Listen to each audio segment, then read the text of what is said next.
Hi, ఎలా ఉన్నారు అందరూ? ఈరోజు ఈజీగా ఆలూ బేసన్ కర్రీ ఎలా కుక్ చేసుకోవాలో చూద్దాము.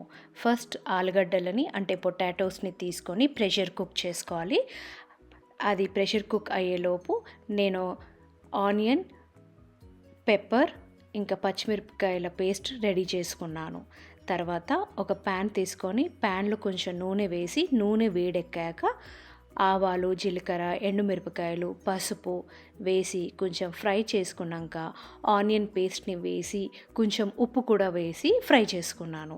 ఇప్పుడు ఒక క్యారెట్ తీసుకొని కోర్స్గా గ్రైండ్ చేసుకొని దాన్ని కూడా నేను ఈ ప్యాన్లో అయితే మిక్స్ చేసేసాను.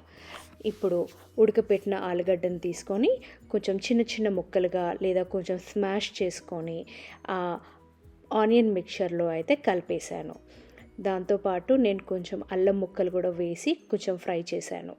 తర్వాత ఆలుగడ్డ కూర మంచిగా ఉడికినాక దాంట్లోకి మనం ఒక 3 to 4 టేబుల్ స్పూన్స్ శనగపిండిని తీసుకొని నీళ్ళల్లో కొంచెం కలిపి పేస్ట్ లాగా చేసి ఆ పేస్ట్ని అయితే మనం ఈ పొటాటో కర్రీలో వేసేస్తాము.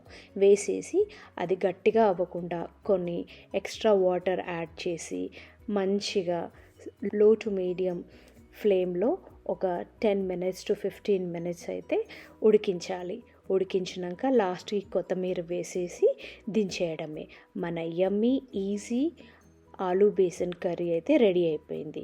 ఇది చపాతీతో పూరీతో చాలా బాగుంటుంది. మీరు కూడా ట్రై చేయండి.